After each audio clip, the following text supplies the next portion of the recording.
counterfeit tones are off. Good morning, millionaires. Good morning, millionaires. Or should I say Habari Ghani? Habari Ghani millionaires. I hope everybody feeling good. Y'all remember we started this yesterday. So Sunday was Umoja, which is all about unity. Monday was Kuji Chagalia, where we were kicking it about how to build self-determination, right?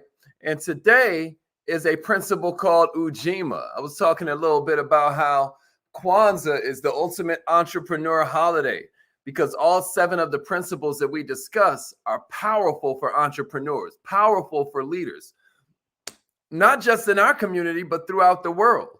But what we can do is become the leaders. What we can do is become the ones that set an example. We can be the ones who live in an exemplary fashion that others can begin to follow.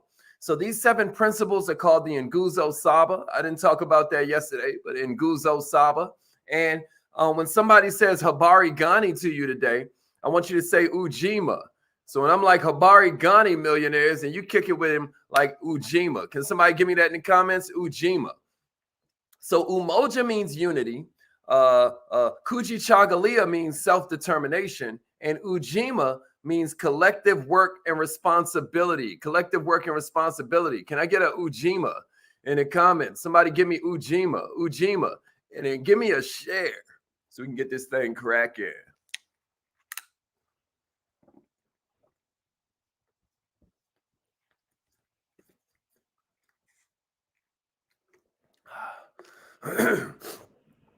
Ujima, that's right. Let's go, let's go. Ujima. Let's get it, let's get it. Ujima, Ujima. That's right. That's right. I want you to get used to some of this. You know, like everybody else ignores our culture. So that means we got to pay attention to it for ourselves. Is that a fact? Ujima. If we can celebrate homeboy coming down the chimney, and we can put that in front of our kids, I know we can put something in front of each other that makes us grow our self-esteem, that makes us feel better. Ujima. You know what I mean? A lot of us don't even realize how subconsciously they playing games with us. But Ujima, collective work and responsibility. Every culture, you know what I mean, got a god that look like them. Indian man, you know what I mean, got a god look like them. Chinese man got a god that look like them. I ain't gonna go there. But Ujima, Ujima, Ujima. It means collective work and responsibility. So you know who I love to talk about when it comes to this is this cat named, you know, aside from these people on my shirt. Y'all see this? Y'all see these people on my shirt? We talking about Malcolm. We talking about Marcus Garvey. This is probably my favorite person in history. You know, Marcus Garvey. We don't know nearly enough about him. And then we got Huey P. Newton. Y'all see it? And then the homie Steve Biko. Actually, that's Nelson Mandela right there. I'm tripping. No, that's Steve Biko. That's Steve Biko, who's another figure who fought against apartheid. Yeah, Marcus Garvey was the man, Nefertari. But who I like to talk about when it comes time to talk about collective work and responsibility is this coach named John Wooden. This coach named John Wooden. Y'all heard of Coach Wooden? Y'all heard of Coach Wooden? Coach Wooden was incredible, y'all. And he had this pyramid that he would teach that kind of like changed the game for everybody, because at the end of the day, he was one of the most winningest coaches of all time when it comes to basketball. And one of the reasons that he won so well, one of the reasons that he won so consistently is he had this pyramid that he taught that kind of like created the foundation for success. It was literally called the Pyramid of Success. I don't know how many of you know about John Wooden. He's the one that has that quote, "The will to win is really the will to prepare." But right in the middle of the Pyramid of Success is a concept called team spirit. Team spirit. Somebody give me that in the comments. Team spirit. And he defined team spirit as a genuine consideration for others and eager to sacrifice personal interest for the glory of the team, for the glory, for the welfare of all. A willingness to sacrifice personal interest of glory for the welfare of all. That's team spirit. That's team spirit. And I thought that it was an incredible way to kind of reference this concept of collective work and responsibility. So what I got for you today, because of the fact that we don't want there's no I in team, right? He would do things like teach the team to look for the pass before they look for the shot. To all my fellows out there that understand basketball. But all of us understand that no chain is stronger than its weakest link. All of us understand that, right? One player who's attempting to grandstand, one player who's attempting to be the end-all, be-all of the team can wreck the entire system. Is that a fact? Is that a fact? We have to be one for all and all for one if we're going to make it anywhere. Is that a fact? The team is first. Individual credit has to be second. There can be no place for selfishness. There can be no place for egotism. There can be no place for envy when we're really building a community here. Does that make sense? But guess what? That responsibility is all about leadership. But you say, who's the leader? We have to understand that we are all the leader. We are all the leader. We have to put we in front of me. We are all the leader. But I don't know if you've ever observed a baby, you know what I mean? But team spirit don't necessarily come right away. Team spirit isn't something that's built naturally. Team spirit is something that you have to cultivate. So based on Coach Wooden's suggestions, here are 5 ways to build collective work and responsibility. That's right. Teamwork makes the dream work. Teamwork makes the dream work. Somebody give me teamwork makes the dream work in the notes, and then give me a share if you agree with that. Teamwork makes the dream work, and then give me a share if you believe that. And then I'm going to give you 5 suggestions for building that, because today is Ujima. Somebody say Habari Ghani. You got to kick it with him like Ujima. Collective work and responsibility. Let's get it.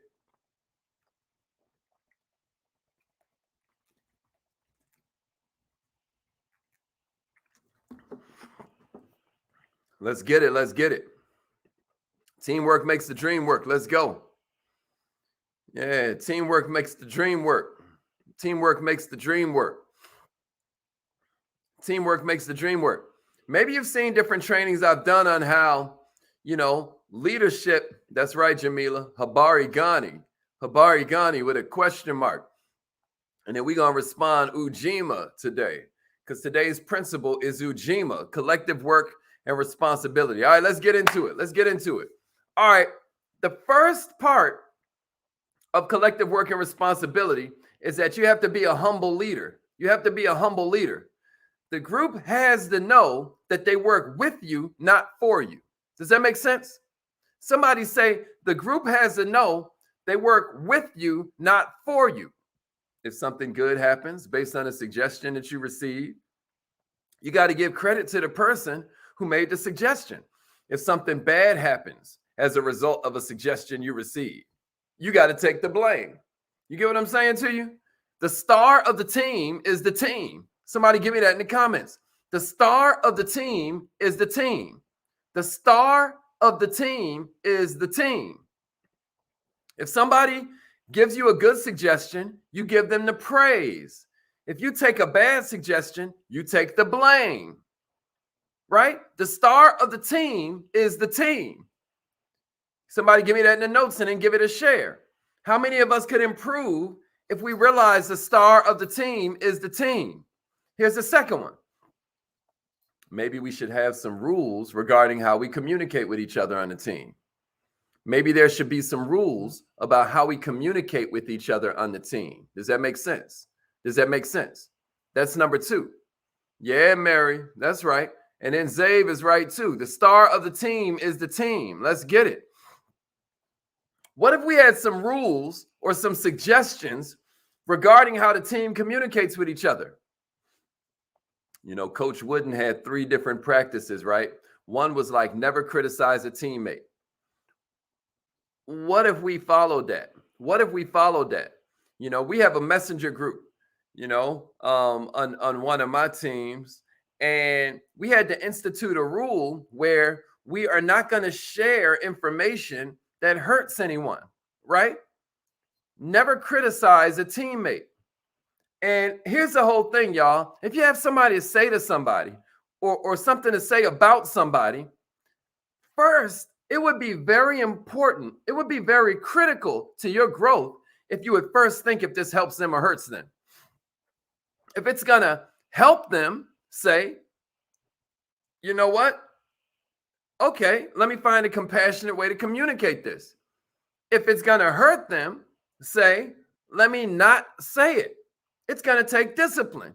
It's going to take personal power. It's going to take personal responsibility. But what you're doing is you're creating a culture where negative criticism isn't going to be accepted. You're creating a culture where gossip isn't going to be accepted. What you're doing is creating a culture of team spirit. You're creating a team where collective work and responsibility can become the culture instead of people substituting production for politics. Does that make sense? Because what a lot of teams will do is they will begin to devolve into just politics when they can't get production. They'll settle for gossip when there's no growth. Does that make sense to you? Does that make sense? Here's number 3. Somebody say growth over gossip. Growth over gossip. Somebody say growth over gossip, and then give me a share if you believe that that's important. Growth over gossip. Growth over gossip. This is how we create collective work and responsibility. Growth over gossip.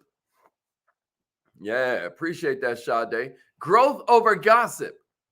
Production over politics, y'all. Growth over gossip. Growth over gossip. Growth over gossip. That's right. That's right. That's right. All right, check it out. Here's number 3. What if we learn to praise publicly and criticize privately? Praise publicly and criticize privately. When you give praise to those who are seldom acknowledged. This grows team spirit, right? Coach Wooden would do this a lot when he spoke to the media about his team, right? The media would want to make a star out of the top scorer. But a lot of times, what John Wooden would talk about is his backbone team. You hear me? Like in your office, the backbone team might be the administrative team, the clerical staff, the people that are commonly called the secretarial staff and whatnot. You know what I mean? Or the first contact team, the receptionist, et cetera, so forth, right? Coach Wooden would use this analogy a lot of a race car, and he would point out that there's this big old bolt that keeps the wheel in place, and how a lot of times we don't talk about that, but that's just as important as the engine, right? That bolt that keeps the steering wheel in place is just as important as the engine, right? Because if that bolt ain't there, we all gonna crash. You get what I'm saying? Everybody should know exactly why their job is important and feel that their effort is appreciated. Somebody give it to me. The steering wheel is just as important as the engine. I ain't going to make you write the bolt that holds the steering wheel, but I do want you to get this firmly into your consciousness. The steering wheel is just as important as the engine. What are you doing to shine light on people who normally don't get a lot of attention? Does that make sense? Does that make sense? That's right. That's right. The steering wheel is just as important as the engine. The steering wheel is just as important as the engine. All right. All right. Here's another one. Yeah. Appreciate that. Appreciate that. The steering wheel is just as important as the engine. What are you doing to recognize members of the team who don't necessarily get the same amount of shine as the top scorer? As a leader, it's very important that we give people a good reputation to live up to behind their back. It's very important as a leader to give people a good reputation to live up to behind their back.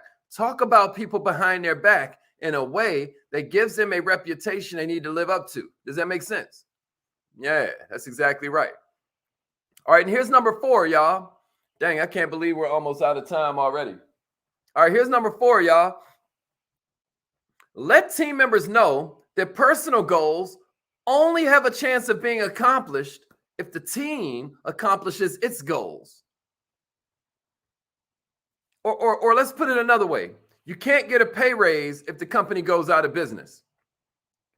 Somebody give me that in the notes. You can't get a pay raise if the company goes bankrupt.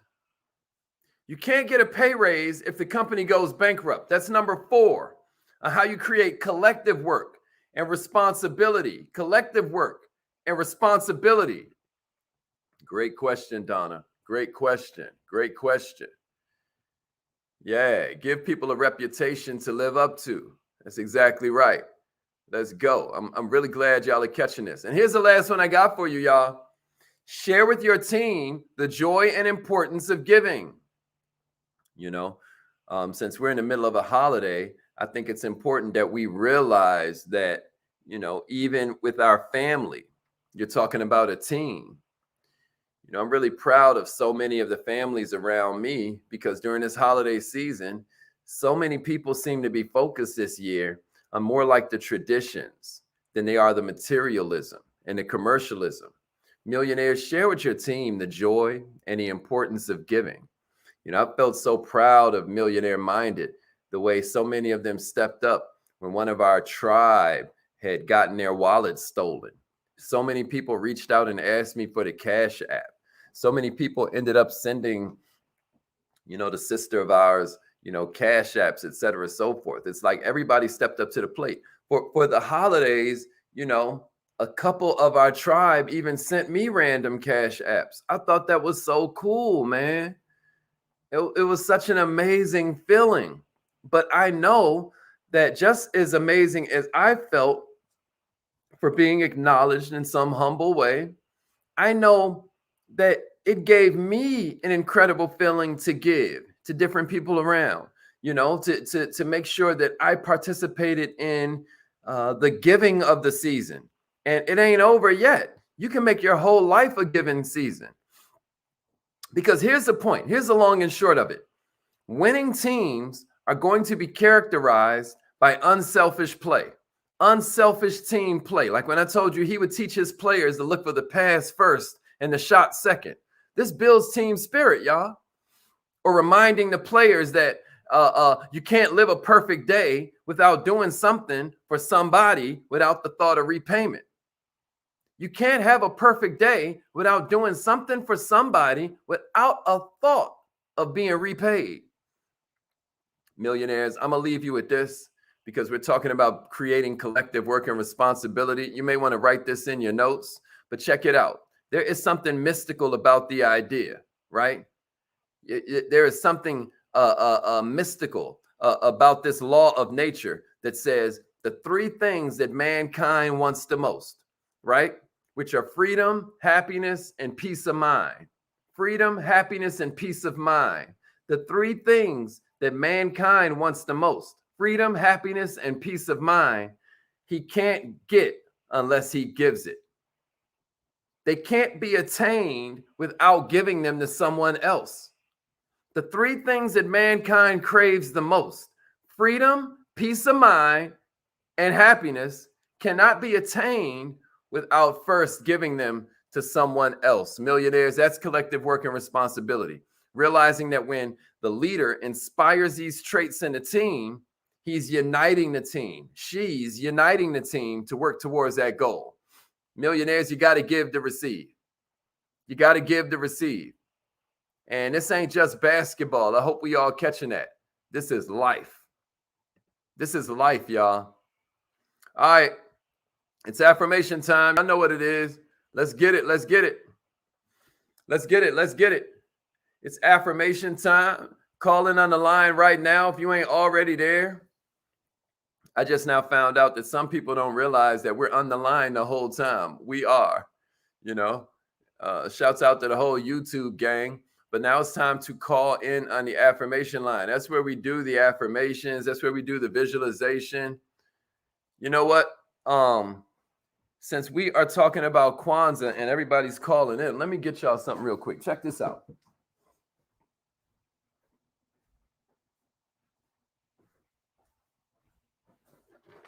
Since we're talking about giving, you know, it's a perfect time to order your vision board coloring books.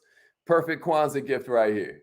You know, on the last day of Kwanzaa is Imani, and that's when we give gifts to each other, you know. So this would be a perfect gift to give somebody. The vision board and affirmation coloring book is called Color Me Millionaire. You know what I mean? This is one of my favorite images in there, but you get to color it in the way you want. Just look at how much power is in that image right there. Ain't that cold? Ain't that cold, y'all? Check it out. I call that one legacy. Legacy, right? But there's image after image in the book. There's note pages where you can keep your personnel file, right? All right, let's get it. Repeat after me. Repeat after me. I am so happy and grateful